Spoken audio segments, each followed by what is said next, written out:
इस संसार में कोई किसी का परमानेंट साथ देने के लिए नहीं है। इसलिए ईश्वर के ऊपर दृढ़ विश्वास करके अकेले चलना सीख लीजिए। नमस्कार दोस्तों, मैं ज्योतिष आचार्य वासुदेव मिश्रा आपका अपने चैनल मिरेकल ऑफ एस्ट्रोलॉजी में हार्दिक स्वागत करता हूं। दोस्तों, आज का यह ज्योतिष का कार्यक्रम आप लोगों के लिए, वृषभ राशि वालों के लिए बेहद ही ज़्यादा महत्वपूर्ण और खास कार्यक्रम साबित होने वाला है। आज हम बात करेंगे ग्रहों के राजा सूर्य महाराज के राशि परिवर्तन प्रभाव के बारे में। जी हाँ दोस्तों, 15 जनवरी 2024 की प्रातः लगभग 3:05 के आसपास पर ग्रहों के राजा सूर्यदेव भुवन भास्कर अपनी वर्तमान अग्नि तत्वीय राशि धनु राशि को छोड़ करके अपने शत्रु शनिदेव की जो साधारण राशि है मकर राशि, उसमें प्रवेश करने के लिए जा रहे हैं, जहां पर वह 13 फरवरी 2024 तक गोचर करेंगे। फिर उसके पश्चात राशि परिवर्तन करके कुंभ राशि में प्रवेश कर जाएंगे। तो ऐसे में दोस्तों बड़े विस्तार के साथ जानने का प्रयास करेंगे कि किस प्रकार से सूर्य महाराज का अपने शत्रु मकर राशि में गोचर करना आपके लिए किस प्रकार से लाभदायक साबित हो सकता है। जी हाँ, इस समय आपको किन किन क्षेत्रों में सफलता के अवसर प्राप्त होंगे, तो वहीं किन किन बातों का आपको विशेष तौर पर ध्यान रखने की आवश्यकता होगी। वहीं सूर्य महाराज की इस गोचर प्रभाव को और ज्यादा अच्छा और श्रेष्ठ परिणाम देने वाला बनाने के लिए कौन सा उपाय आप कर सकते हैं, ये तमाम प्रकार की जानकारी आज के इस वीडियो में आपको बताएंगे। इसलिए कार्यक्रम को बिना मिस किए अंत तक देखने का प्रयास कीजिए। और अगर आप अपनी जन्म कुंडली पर हमसे परामर्श लेना चाहते हैं तो आपको डिस्क्रिप्शन बॉक्स में और वीडियो के अंदर व्हाट्सएप नंबर मिल जाएगा, जहां से आप व्हाट्सएप करके अपनी जन्म कुंडली का विस्तार पूर्वक अध्ययन करवा सकते हैं।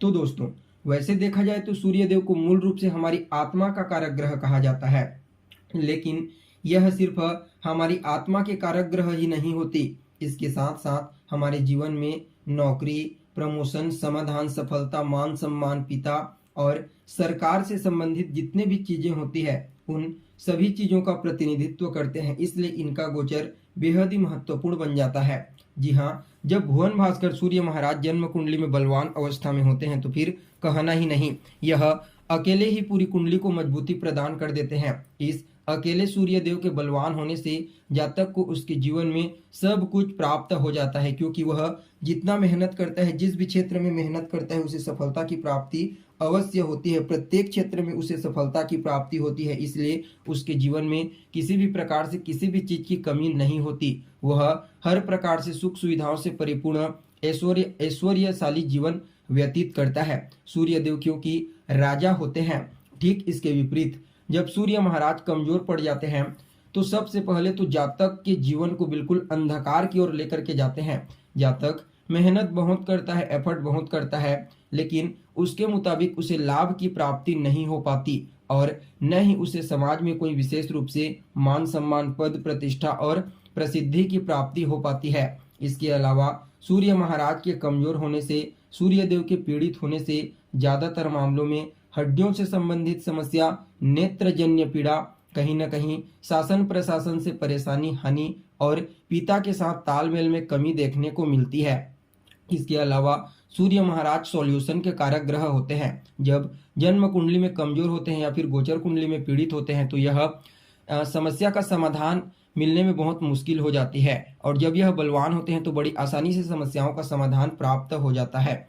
वैसे तो इनका जो गोचर होता है वह एक राशि में 30 दिन के लिए होता है, इसलिए हर 30 दिन में यह अपना राशि परिवर्तन करते हैं, हर महीने करते हैं, जिसे हम संक्रांति के नाम से जानते हैं। लेकिन दोस्तों, जब बात आती है मकर संक्रांति की तो यह थोड़ा ज्यादा ही खास और महत्वपूर्ण बन जाता है। एक तो यहाँ पर सूर्य महाराज उत्तरायण होते हैं, और दूसरा इस राशि में आने से पहले देवगुरु बृहस्पति की मूल त्रिकोण राशि धनु राशि में गोचर करते हैं। धनु राशि में गोचर करते हुए बिल्कुल एकांतवास में एक शिष्य के समान गुरुदेव से ज्ञान ग्रहण करते हैं, और अंत में जब धनु राशि से निकलते हैं तो वह देवगुरु बृहस्पति से ज्ञान, शक्ति और प्रभाव प्राप्त करके जैसे ही मकर राशि में प्रवेश करते हैं वैसे ही अपना श्रेष्ठ परिणाम देना हर किसी को प्रारंभ कर देते हैं, और ऐसा अब आपको अपने जीवन में देखने को मिलेगा। तो दोस्तों देखिए, आप लोगों के लिए यानी कि वृषभ राशि वालों के लिए सूर्य महाराज अभी वर्तमान समय में आपकी कुंडली के अष्टम भाव में गोचर कर रहे हैं और अभी अष्टम भाव से 15 तारीख को निकल करके नवम भाव में गोचर करने लगेंगे और नवम भाव में सूर्य महाराज को कारकत्व प्राप्त हो जाता है। परिणाम स्वरूप कहना ही नहीं, यह गोचर आप सभी वृषभ राशि वालों के लिए अत्यंत ही श्रेष्ठ साबित होगा। सबसे पहले तो भाग्य भाव में गोचर करते हुए सूर्य महाराज आपके भाग्य को जागृत कर देंगे, आपके भाग्य को बल प्रदान करेंगे। परिणाम स्वरूप आप इस समय महाभाग्यशाली रहेंगे। जी हाँ, और जब भाग्य का साथ आपको देखने को मिलेगा तो फिर कहना ही नहीं, आप जो कुछ भी कार्य करेंगे वहां पर आपको सफलता प्राप्त करने से कोई नहीं रोक सकता। आपकी जो भी इच्छा होगी वह इच्छा अवश्य ही सूर्य देव की कृपा से पूरी होगी। देखा जाए तो नवम भाव में सूर्य का गोचर करना अध्यात्म के प्रति आपके झुकाव को बढ़ाएगा। इस समय धार्मिक क्रियाकलाप में आपकी रुचि बढ़ेगी। वहीं देखा जाए तो नवम भाव में सूर्य महाराज आपके वरिष्ठ जनों का सहयोग आपको दिलाएगा। जी हाँ, इस समय आपके जो बड़े हैं, आपके जो एल्डर हैं का, चाहे कार्य क्षेत्र में हो, सामाजिक क्षेत्र में हो या फिर पारिवारिक जीवन में, आपको अपने से बड़ों का पूरा आशीर्वाद, स्नेह और सहयोग की प्राप्ति सूर्य के इस गोचर काल के दौरान होने वाली है। परिणाम स्वरूप आपके ऊपर ब्लेसिंग रहेगी। इसलिए कोई भी समस्या अगर आपके जीवन में आती है तो उसका सॉल्यूशन आपको पहले से ही मालूम रहेगा। कहीं न कहीं सूर्यदेव भाग्य भाव में गोचर करते हुए इस समयावधि में अपनी पूर्ण सप्तम दृष्टि से कुंडली के तीसरे स्थान पराक्रम स्थान को दृष्टिगोचर करेंगे और ज्यादा श्रेष्ठ, क्योंकि तीसरे भाव को जब सूर्यदेव देखेंगे तो यह आपको पराक्रमी बनाएंगे, आपको साहसी बनाएंगे। इस समय आप अपने लक्ष्य के प्रति एकाग्रचित होकर के मेहनत कर पाने में कामयाब होंगे। अपने पुरुषार्थ से, अपने पराक्रम से निश्चित तौर पर आपको अपने लक्ष्य को हासिल करने से कोई नहीं रोक सकता। देखा जाए तो छोटे भाई बहनों को भी उनके कार्य क्षेत्र में विशेष तौर पर सफलता की प्राप्ति होने वाली है। हर प्रकार से उन्हें लाभ के अवसर प्राप्त होंगे। कहीं न कहीं यह समय आपके कम्युनिकेशन स्किल्स को भी काफी हद तक मजबूत बना देगा और आप अपने व्यक्तित्व के प्रभाव से, वाणी और कम्युनिकेशन स्किल्स के प्रभाव से लगभग कई प्रकार के पेंडिंग पड़े हुए कार्यों को तो पूरा करेंगे ही करेंगे। साथ में यह तीन चीजें आपको इस समय मान सम्मान और प्रसिद्धि प्रदान करने वाली हैं। वहीं जो जातक मीडिया के फील्ड में कार्य करते हैं, लेखन कला का कार्य करते हैं या फिर जो जातक फिल्म इंडस्ट्री में कार्य करते हैं, उनके लिए सूर्य महाराज का यह गोचर अत्यंत ही श्रेष्ठ साबित होगा। उन्हें भी आगे बढ़ने के लिए, सफलता प्राप्त करने के लिए कुछ नए अवसरों की प्राप्ति होगी।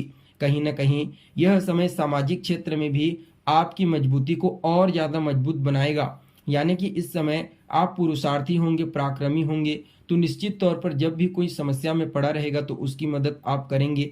ऐसे करते करते आपकी एक बहुत बड़ी कम्युनिटी बिल्ड हो जाएगी, जिसकी वजह से आपको मान सम्मान और प्रसिद्धि की प्राप्ति अनवरत प्राप्त होनी प्रारंभ हो जाएगी।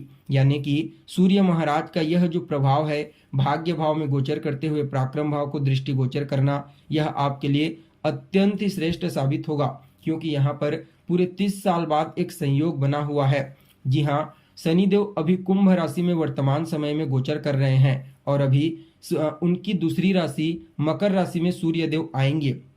तो पिछले आज से 30 साल पहले ऐसी स्थिति बनी हुई थी, तो फिर से एक बार शनिदेव कुंभ राशि में आकर के सूर्यदेव को बल प्रदान करेंगे, क्योंकि डिस्पोजिटर ग्रह बनेंगे मकर राशि के लिए। परिणाम स्वरूप यह मकर संक्रांति हर मामले में आपके लिए अत्यंत ही श्रेष्ठ और लाभदायक साबित होगी। हर प्रकार से आपको लाभ की प्राप्ति होगी। सूर्यदेव जो होते हैं वह आपके चतुर्थ भाव के स्वामी बनते हैं। परिणाम स्वरूप इस समय आपको सभी प्रकार की भौतिक सुख सुविधाओं की प्राप्ति होगी।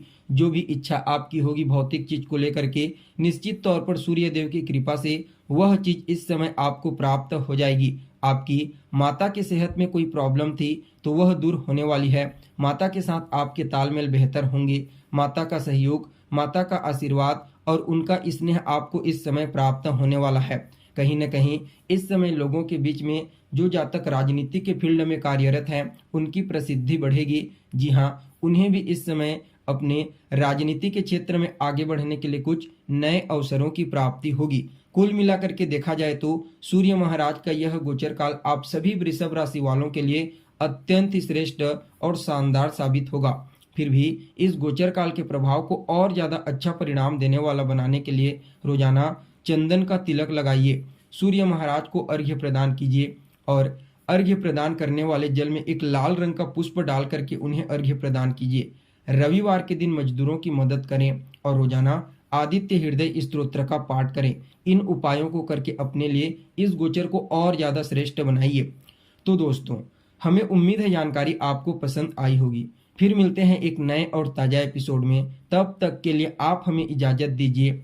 नमस्कार।